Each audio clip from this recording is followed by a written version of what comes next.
In this short video, I would like to do a basic review of the essay writing process and the basic structure of an essay. The writing process, when we're talking about academic writing at the university, the writing process, regardless of the textbook, regardless of the English teacher that you've sat under or read, the writing process has three phases, three distinct phases. The first phase is called pre-writing or pre-drafting.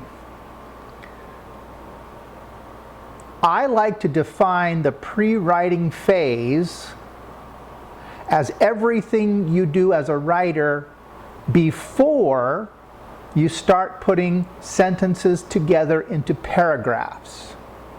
So there is some writing, there's note-taking, there's outlining, there's brainstorming. There are writing activities that take place during the pre-writing phase, because that phase is getting you ready to start putting sentences together into paragraphs.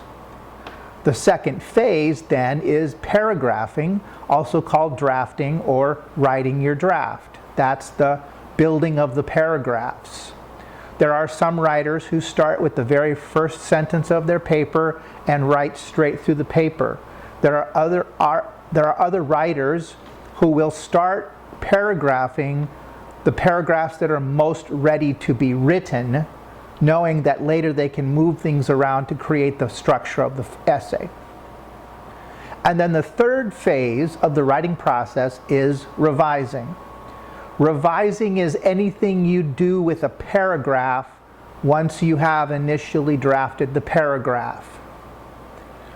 There are a lot of students who simply sit down and draft. They wait till the last minute, they write their draft, they turn in their draft. Those students are not going to be successful, because writing is a process. There's a pre-paragraphing process, there's a building paragraphs process, and there's a fixing and repairing and improving the paragraphs process. Okay? So that's the basic process to the writing of an academic paper. In terms of structure, there will always be an introduction, there will always be a body, there will always be a conclusion in academic writing at the university. The introduction has to accomplish certain things, the body has to accomplish certain things, the conclusion has to accomplish certain things. Introduction, body, and conclusion. Now, in terms of teaching structure for students, that introduction, body, and conclusion has become what we call the 5-paragraph format. 1 introductory paragraph, 3 body paragraphs, each one discussing a different point, and then a conclusion that wraps it all up. 5 paragraphs. We teach the 5-paragraph format in order to teach structure.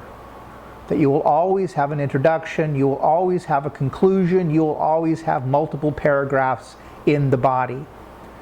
But that's not the end of the writing process. That's the 5-paragraph format is what helps us understand structure.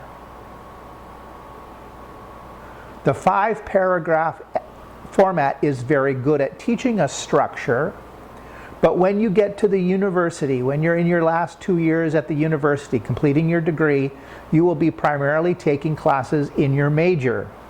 You'll be done with general electives, general education requirements. You'll be done with those. You'll be taking classes in your major, and you'll be writing longer papers.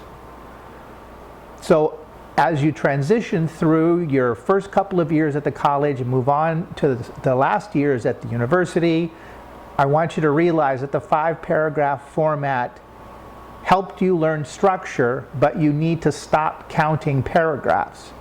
A student turns in an 8-page paper, there are only 5 paragraphs. Those paragraphs are humongous. So, As you start writing at the college and university level, your instructors want you to go deeper into your topic. They want you to get more complex and more depth into your thinking. They want you to expose your thinking and to lead your reader through a logical progression of ideas. The 5-paragraph format will not do that for you anymore. So let it go. All right. So in this video, the 3 phases of writing: pre-writing, drafting, and revising, and the basic structure of an essay or paper: an introduction, a body, and a conclusion.